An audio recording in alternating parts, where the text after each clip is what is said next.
स्वागत है आपका यस न्यूज़ कर्नाटक एक्सप्रेस में। मैं आपके साथ सुफियान हूँ। आइए आज की खबर पर नजर डालते हैं। ಇವತ್ತು ನಾವು 11ನೇ ತಾರೀಕು ನವೆಂಬರ್ 2024 ಇಲ್ಲಿ ಡಿ ಸಿ ಸಾಹೇಬ್ರ ಬಲ್ಲಿಗೆ ಮನವಿ ಕೊಡ್ಲಾಕ ಬಂದೀವಿ। ವಿಷಯ ಏನಪ್ಪಾ ಅಂದ್ರೆ ಖಾಜಾಮೀನ್ ದರ್ಗಾ ಜೇಲ್ ಹತ್ತಿರ ದರ್ಗಾ ಜೇಲ್ ಎಕ್ಸಾಕ್ಟ್ ಅಪೋಸಿಟ್ ಒಂದು ಲೇಔಟ್ ಆಗಿದೆ, ಎನ್ಎ ಲೇಔಟ್, ಅದನ್ನು ಇಲ್ಲಿಗಲ್ ಲೇಔಟ್। ಯಾಕಪ್ಪ ಅಂದ್ರೆ ಇಲ್ಲಿಗಲ್ ಲೇಔಟ್ ಅಂದ್ರೆ ಅಲ್ಲಿ ಆದಿಲ್ ಶಾ ಕಾಲಿಂದ ಒಂದು 500 ವರ್ಷದ ಹಿಂದ ಕಟ್ಟಿರೋ ಒಂದು ಶಾಹಿ ಮಸ್ಕ್ಯೂ ಇದೆ। ಅಲ್ಲಿ ಏನಾಗಿದೆಪ್ಪ ಅಂದ್ರೆ ಅದು ಮಸ್ಕ್ಯೂ ಅರ್ಧ ಭೂಮಿಯಲ್ಲಿ ಹೋಗಿತ್ತು, ಅರ್ಧ ಮೇಲ್ಗಡೆ ಕಾಣ್ತಿತ್ತು। ಅಲ್ಲಿ ಆ ಲೇಔಟ್ ಮಾಡಿದ ವ್ಯಕ್ತಿ ಮಾರ್ವಾಡೆ ಅಂತ ಹೆಸರು ಬಂದಿದೆ, ಪೂರ್ತಿ ಹೆಸರು ಗೊತ್ತಾಗಿಲ್ಲ। ಅವನು ಏನ್ ಮಾಡಿದಾನೆ, ಒಂದು 4-5-10 ಮಂದಿಗೆ ತಗೊಂಡು ಷಡ್ಯಂತ್ರ ಮಾಡಿ ಆ ಮೇಲ್ ಕಾಣಿತಿರೋ ಗುಮ್ಮಜ್ಗೆ ಡ್ಯಾಮೇಜ್ ಮಾಡಿ ಅದು ಭೂಮಿ ಸಮತಲ್ ಮಾಡಿದಾನೆ। ಅದು ಭೂಮಿ ಫಸ್ಟ್ ಆಫ್ ಆಲ್ ಅದು ಡ್ಯಾಮೇಜ್ ಮಾಡುವುದು crime according to archaeological department according to ಅದು ಕ್ರೈಮ್ ಆಗಿದೆ। ಅದು ಅದಕ್ಕೆ ನಾವು ಇಲ್ಲಿ ಡಿ ಸಿ ಸಾಹೇಬ್ರಿಗೆ ಮನವಿ ಕೊಳ್ಳಾಕ ಎದಕ್ ಬಂದೀವಪ್ಪ ಅಂದ್ರೆ ಇದು ಪುರಾತತ್ವ ಇಲಾಖೆಗೆ ಡ್ಯಾಮೇಜ್ ಮಾಡಿದ್ದಾರೆ, ಪೂರ್ತಿ ಡ್ಯಾಮೇಜ್ ಮಾಡಿದ್ದಾರೆ। ಆ ಯಾರು ಡ್ಯಾಮೇಜ್ ಮಾಡಿದ್ದಾರೆ, ಮಾರ್ವಾಡೆ ಅನ್ನೋ ವ್ಯಕ್ತಿ, ಅದರ ಜೊತೆಗೆ 8-10 ಮಂದಿ ಯಾರು ಶಮೀಲ್ ಅವ್ರ ಮೇಲೆ ಸೂಕ್ತ ಕಾನೂನು ಕ್ರಮ ತಗೋಬೇಕು। ಒಂದು ಎರಡನೇದು, ಅಲ್ಲಿ ಈಗ ಮಸ್ಕ್ಯೂ ಭೂಮಿಯಲ್ಲಿ ಕೆಳಗಡೆ ಅರ್ಧ ಮಸ್ಕ್ಯೂ ಇದೆ, ಅಲ್ಲಿ ಡಿ ಸಿ ಸಾಹೇಬ್ರು ಒಂದು ಸಮಿತಿ ರಚನೆ ಮಾಡಿ ಅದಕ್ಕೆ ಸ್ಥಾನಿಕ ಚೌಕಾಸಿ ಮಾಡಿ ಅದು ಒಂದು ನಮ್ಗೆ ಏನದು ಆ ಜಾಗದಲ್ಲಿ ಏನಿದೆ ಅದಕ್ಕೆ ಸೂಕ್ತ ನಮ್ದು ಉತ್ತರ ನೀಡಬೇಕೆಂದು ವಿನಂತಿ ಮಾಡ್ಕೋತೀವಿ। ಇಲ್ಲಪ್ಪ ಅಂದ್ರೆ ಮುಂದೆ ಬರುವ ದಿನಾಂಕದಲ್ಲಿ ನಾವು ಬಹಳ ದೊಡ್ಡ ಪ್ರಮಾಣದಲ್ಲಿ ಇಲ್ಲಿ ಡಿ ಸಿ ಆಫೀಸ್ ಮುಂದೆ ಒಂದು ಹೋರಾಟ ಮಾಡ್ಲಾಕ ರೆಡಿ ಅದು ಅಂತ ಹೇಳ್ತೀವಿ। ಧನ್ಯವಾದಗಳು। ನಮಸ್ಕಾರ, ನಾ ಸೈಯದ್ ಬಾಷಾ ಸಾಬ್ ಭಾಗವಾನ್ ಖಾಜಾಮೀನ್ ದರ್ಗಾ ಇಲ್ಲಿ ಕರ್ಪೂರ್ಮಠ್ ಕಾಲನಿ ಹತ್ತಿರದಲ್ಲಿ ಒಂದು 400 ವರ್ಷದ ಪುರಾತನ ಕಾಲದ ಒಂದು ಪ್ರಾರ್ಥನಾ ಮಂದಿರ ಇದೆ, ಅಂದರೆ ನಮಾಜ್ ಮಸೀದಿ। ಅದು ನಾವು ನೋಡ್ತಾ ಈಗ 45 ವರ್ಷದಿಂದ ತಾನೇ ಭೂಮಿಯಲ್ಲಿ ಇಳಿತಾ ಹೋಗಿ ಕ್ರಮೇಣ ಒಂದು ಹಂತಕ್ಕೆ ಬಂದು ಮ್ಯಾಗಿನ ಗುಮ್ಮದ ಒಂದು ಮೇಲ್ನೋಟ ನಿಂತಿದ್ದದು। ಅದು ಈಗ 8-10 ವರ್ಷದಿಂದ ಅಷ್ಟೇ ಇತ್ತದು, ಅದಕ್ಕೆ ಕೆಡ್ಲಾಕ 2-3 ಸಲ ಪ್ರಯತ್ನ ಮಾಡಿದ್ರು। ನಿನ್ನೆ ಏನದ ಅವರು JCB ತಂದು ಅದೆಲ್ಲ ತೆರವುಗೊಳಿಸಿ ಮಕ್ಕಳಿಗೆ ಆಡ್ಲಿಕ್ಕೆ ಒಂದು ಉದ್ಯಾನವನ ಮಾಡ್ಲಿಕ್ಕೆ ಉದ್ದೇಶ ಅವರು ಬಿಡಿಯೋರು ಏನೋ ಪರ್ಮಿಷನ್ ಕೊಟ್ರಂತ। ಅದು ನಮ್ಮ ಜಾಗ, ನಮ್ಮ ಸಮಾಜಕ್ಕೆ ಸೇರಿದ್ದು, ವಕಫ್ನವ್ರು ಇದಕ್ಕೆ ಸಾಥ್ ಕೊಡಬೇಕು ಮತ್ತು ನಮಗೆ ಮುಂದೆ ಇದು ನಮ್ಮ ಕಾರ್ಯಕ್ರಮ ಇದು ನೀವು ಡಿ ಸಿ ಅವ್ರಿಗೆ ನೀವು ಕೊಡ್ತೇವೆ। ಈಗ ಇದಕ್ಕೆ ಮುಂದೆ ನೀವು ಎಲ್ಲರೂ ನಾವು ಸಪೋರ್ಟ್ ಮಾಡಿದ್ರೆ ಬೇಸಿ ಇಲ್ಲಿಕ್ಕೆ ನ್ಯಾಯಪೂರ್ವಕವಾಗಿ ನಾವು ಮುಂದಿನ ಘೋರ ಇದು ಉಗ್ರ ಹೋರಾಟ ಮಾಡ್ಲಿಕ್ಕೆ ನಾವು ಮುಂದೆ ಇದಕ್ಕೆ ತಯಾರಿದ್ದೇವೆ। सैयद बादशाह साहब भागवान खाजामीन दरगाह या वार्ड नंबर 2। मोहद्दीन साहब ममदा पर बात करने वाला। वो जो मस्जिद है पहले 400 जमाने से पहले की मस्जिद है। वो मस्जिद मैं पैदाइश देखते आधी मस्जिद थी।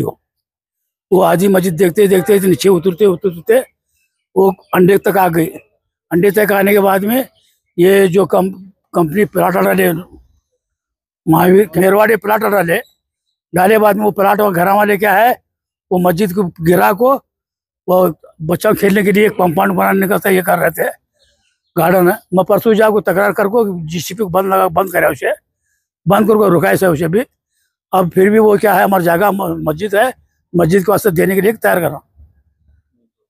नहीं तो हमें क्या है, आखिरी DC बात सामने आकर ठहर करा धरनी का होराट करते, धरनी कर दें। मस्जिद कितने सालों की है? ये 400 साल के ऊपर क्या है, 400-500 साल के ऊपर क्या है। क्या पढ़े? ये पढ़े नहीं, पहले ये पढ़ा के 2 साल के अंदर बार पढ़े हैं ऊपर गुम्बज।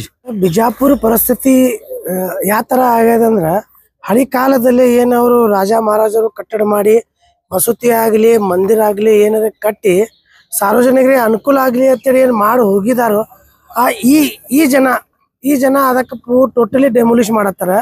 ವಿಜಯಪುರ ಮತ್ತೊಂದು ಹೆಸರಿತ್ತು, ಏನಂತಂದ್ರ 556 ಛಾವಣಿ, 550 ಬೌಡಿ ಹತ್ತಿತ್ತು। ಈಗ ಬಾವಿಗಳು ಎಲ್ಲ ಮುಚ್ಚಿ ಹೋಗ್ಯಾವು, ಇವರೇ ಮುಚ್ಚಾರ। ಅದೇ ರೀತಿ ಏನು ಹಳಿ ಪುರಾತನ ಕಾಲದ ಇಮಾರತ್ಗಳು ಇತ್ತು, ಅದು ಒಂದೊಂದು ಡೆಮೊಲಿಷ್ ಮಾಡ್ಕೊತ ಬರ್ಲಾಗತ್ತಾರ. ಈಗ ನಾವು ಬಿಜಾಪುರ ಮುಸಲ್ಮಾನರಿಗೆ ಒಂದು ಮಾತು ಹೇಳಕ್ ಇಷ್ಟಪಡ್ತೀನಿ ಅಂದ್ರ, ಒಂದು ಮಸೂತಿಯರೇ ನೀವು ಕಳ್ಕೊಂಡ್ರಿ, ಈಗ ಇನ್ನೊಂದು ಮಸೂತಿ ಪೂರಾ ಡೆಮೊಲಿಷ್ ಮಾಡ್ಯಾರ. ಆ ಮಸೂತಿ ಜಾಗಾನು ಹೋಗ್ತದ, ಆ ಮಸೂತಿ ಕಟ್ಟಡ ಮಾಡಾಗೂ ಸಿಗಂಗಿಲ್ಲ. ಅದರ ಪರವಾಗಿ ನಾವು ಎಲ್ಲಾರು ಆ ಸಮಾಜದವರು ಕೂಡಿ ಆ ಜಾಗದ ಬಳಿ ಎಷ್ಟು ಮುಸಲ್ಮಾನ್ ಮಂದಿ ಅದಾರ ಅವ್ರು ಕೂಡಿ DC ಸಾಹೇಬ್ರಿಗೆ ಒಂದು ಮನವಿ ಕೊಡಾಕ್ ಬಂದಿದೀವಿ. ಈ ಡೆಮೊಲಿಷ್ ಯಾರು ಮಾಡ್ಯಾರ ಅವ್ರ ಮ್ಯಾಗ ಕಾನೂನು ಕ್ರಮ ಆಗ್ಬೇಕು. ಇದು ಎದಕ್ ಮಾಡ್ಯಾರ, ಇದು ಪುರಾತತ್ವ ಇಲಾಖೆ ಇದ್ದಿದ್ದು ಐತಿಯೋ ಇಲ್ಲ, ನಾವು ಯಾವ ಲೇಔಟ್ ಹಾಕ್ಯಾನ ಅವ್ನ ಸ್ವಂತ ಆಸ್ತಿ ಐತಿ, ಇದು ಒಂದ್ ಸ್ವಲ್ಪ ಕ್ರಮ ತಗೊಂಡ ಅದು ಏನು ಮಸೂತಿ ಇತ್ತಂದ್ರ ಆ ಜಾಗದ ಬಳಿ ಮತ್ತೆ ಪೂರ್ಣ ಮಸೂತಿ ಕಟ್ಕೊಡ್ಬೇಕು. ನಮ್ಮ ಈ ಮಾಧ್ಯಮ ಮುಖಾಂತರ ನಮ್ಮ DC ಸಾಹೇಬ್ರಿಗೆ, SP ಸಾಹೇಬ್ರಿಗೆ, ಆರ್ಕೋಲಜಿ ಡಿಪಾರ್ಟ್ಮೆಂಟ್ದವ್ರಿಗೆ ಮನವಿ ಮಾಡ್ಕೊಳತ್ತೀವಿ. ಆ ಜಾಗದ ಒಳಗ ಹಳಿ ಕಾಲ ರಾಜ ಮಹಾರಾಜ ಕಟ್ಟಿಡು ಇಮಾರತ್ ಸ್ಟ್ರಕ್ಚರ್ ಇತ್ತಂದ್ರ ಯಾವ ಡೆಮೊಲಿಷ್ ಮಾಡ್ಯಾನ ಅವನ ಕರೆದ ಅವನ ಕಡೆಯಿಂದ ಆ ಜಾಗದ ಮೇಲೆ ಮಸೂತಿ ಕಟ್ಟಿ ಕೊಡ್ಬೇಕು. ಈಗ ಅದೇ ರೀತಿ ಈಗ ನಮ್ಮ ಜೊತೆಗೆ ಕೇಸರಾಳ್ ತಾಂಡದವರು ಒಬ್ಬ ನಮ್ಮ ಮಿತ್ರ ಅದಾರ. ಅವರು ಇವ್ರು ಹೇಳಾಕತ್ತಾರ, ನಾವು ಬಹಳ ವರ್ಷದಿಂದ ನೋಡ್ಕೊತ ಬರತ್ತೀನಿ, ಆ ಜಾಗದ ಮೇಲೆ ಮಸೂತಿ ಇತ್ತು, ಅದು ಡೆಮೊಲಿಷ್ ಯಾರು ಮಾಡ್ಯಾರು, ಯಾವ ಉದ್ದೇಶಕ್ಕಾಗಿ ಮಾಡ್ಯಾರು, ಆ ಮಸೂತಿ ತೆಗೆದೇನು ಗಾರ್ಡನ್ ಮಾಡತ್ತಾರ. 30 ಫುಟ್ ಜಾಗಿ ಆಗಿತ್ತು ಅದು. ಹಿಂದಾಗಡಿ ಬಂದ್ ಕೇಸಿ ಸಾಣದಾಗಿ ಲೆವೆಲ್ ಬಂದಿತ್ತು. ಅದಕ್ಕೆ ಕಿತ್ಕೇಸಿ ಏನ್ ಬಾಯಿ ತೆಗದಾನು ಬಂಗಾರ ತೆಗದಾನು ಏನ್ ಮಾಡಾನು ಗೊತ್ತಿಲ್ಲ. ನೀವು ನೋಡುವಾಗ ಮಸೂತಿ ಇತ್ತು. ನಾ ದಿನ ತಿರ್ಗಾಡ್ತಿಲ್ಲ ಕೆಸರ ತಾಂಡಕ್ಕೆ ಬರೀಬೇಕಂದ್ರೆ ಮಾಡಿದ್ರು ತಪ್ಪೈತಲ್ಲ. ತಪ್ಪಾಗ್ಯದ. ಆದ್ರೆ ಬಂಗಾರ ತೆಗದಾನು ಏನ್ ಮಾಡಾನು ಗೊತ್ತಿಲ್ಲ. ಅದು ಲೆವೆಲ್ ಮಾಡಾರ. ಈಗ ಒಂದ್ ಲೆವೆಲ್ ಅಂದ್ರ ಲೆವೆಲ್ ಶೇಪ್ ಮಾಡ್ಯಾರ. ಮ್ಯಾಗಿನ ಏನ ಇದು ಮಾಡ್ಯಾರಲ್ಲ ಅದು ತೆಗ್ದಾನು ಏನ್ ಮಾಡಕ್ ಗೊತ್ತಿಲ್ಲ. ಎಲ್ಲ ಲೆವೆಲ್ ಮಾರ. ಶಿವಾಜಿ ಪೂರ್ತಿ ಹೆಸರು ಶಿವಾಜಿ ಸೋಮಲು ಜಾಧವ್, ಕೇಸರ ತಾಂಡ.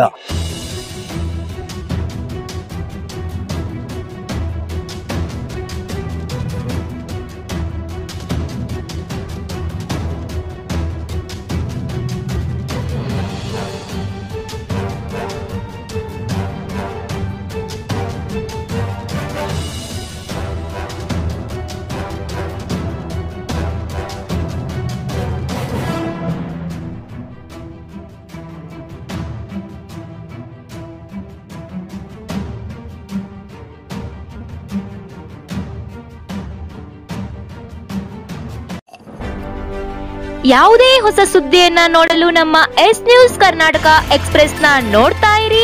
ಹಾಗೆ ನಮ್ಮ ಚಾನೆಲ್ ನ ಸಬ್ಸ್ಕ್ರೈಬ್ ಮಾಡಿ, ಬಾಜು ಇರುವ ಬೆಲ್ ಐಕಾನ್ ಅನ್ನ ಕ್ಲಿಕ್ ಮಾಡಿ.